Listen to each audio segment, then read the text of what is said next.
Come read with me.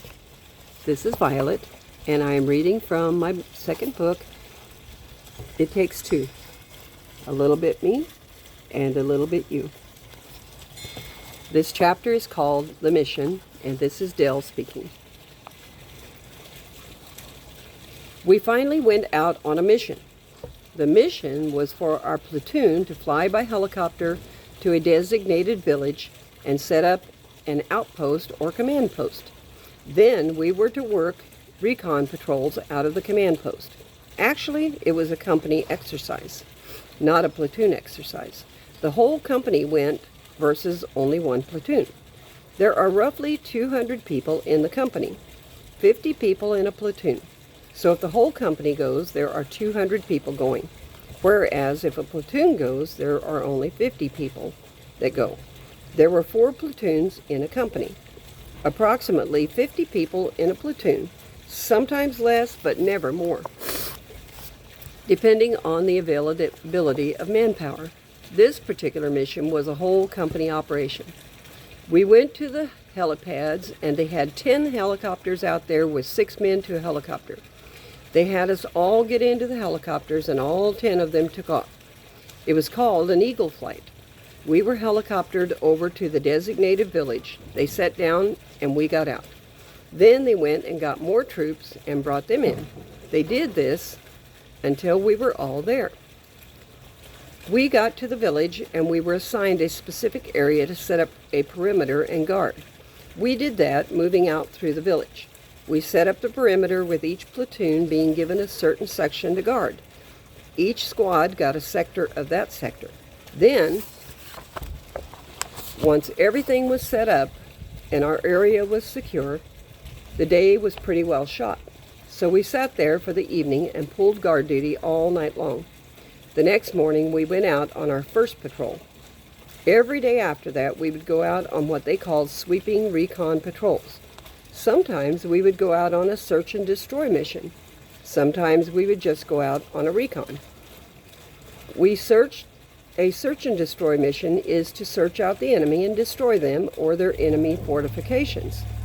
Whatever we came across, a recon is just to go out and see what is out there, if there are enemy troops in the area.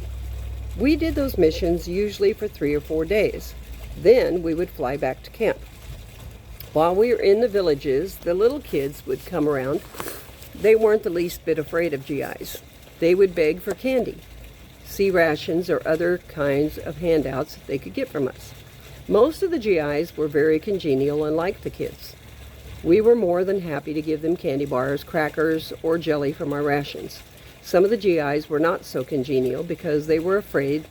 They had heard stories of the kids coming into the area and tossing grenades into them. But personally, I never saw that happen on any of the missions I was on. I liked the kids and was more than happy to give them what I could afford to give them in the way of treats. As a result of this, we would gain their respect and their confidence in us. Up in this one village, with a road to another village, which was 2 miles away. We had been on this road many times. One day, when we were using the road, there was normally quite a bit of foot traffic and bicycles. Never any vehicles because the Vietnamese didn't own any vehicles, or they had given up their vehicles. On this particular occasion, as we started down the road, we noticed there was absolutely no traffic on the road. It was devoid of bicycles and people, no traffic at all. So we suspected that something was going to happen. Perhaps an ambush, or perhaps it was booby-trapped. We weren't sure which.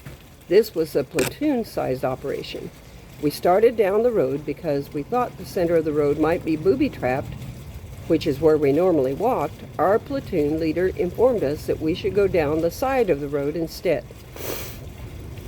We were on both sides of the road.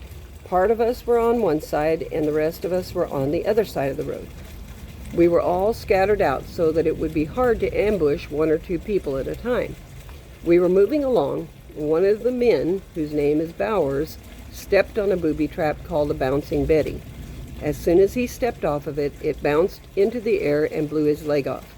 Pieces of scrap metal flew behind him and hit the machine gunner. He was carrying an M16 machine gun on his shoulder. The metal hit him in the neck, went through his neck and hit the machine gun feed plate, and then ricocheted off of that and went through the back of his neck, the whole time missing his jugular vein or any main arteries, but it left a couple of gaping holes in the side of his neck. Doc Brown went and patched up Bowers as best he could, stopped the bleeding, gave him a shot of morphine, and put a bandage and tourniquet on his leg and patched up the guy's neck. Then we called for a medevac helicopter to pick the guys up, but we couldn't get one right away. Our platoon leader called our battalion commander, who just happened to be flying in the area. He wasn't very well liked. When we were out on operations, he would fly around in his helicopter, direct the operations from 1,000 feet in the air. If things were getting really tough, he would sometimes drop grenades out of the helicopter on what he thought was the enemy. He wasn't very popular. It was thought by some that to further his own rank, he volunteered his own battalion for missions that weren't necessarily their responsibility. Now, this might not be true, but it was the general consensus. The lieutenant called the battalion commander, who was flying around in his helicopter. He said that we had a guy with his leg blown off and another guy with a hole in his neck, and we needed a medevac but couldn't get one.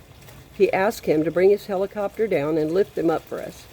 His response was, "No, I can't do that." And then the platoon sergeant got on the phone and said, if you do not do that, sir, then we will shoot your helicopter down, and we mean to do that."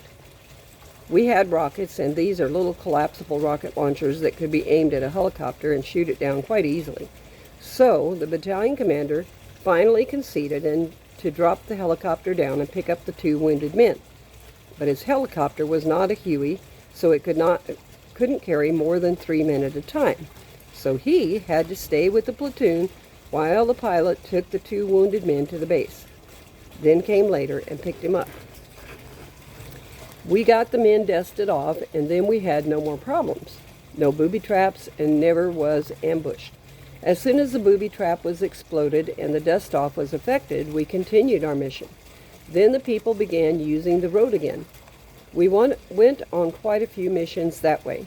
One time we went out on a mission in this woodline jungle area, but it wasn't really a jungle. There were several rice paddies, and across the rice paddies there was another woodline. This was on January 10th, 1968. This was also a company operation. Our platoon was in the back of the column. I think headquarters platoon was in the lead. We got to the center of the rice paddy between the 2 wood lines and ran into an ambush. Let me take a pause here.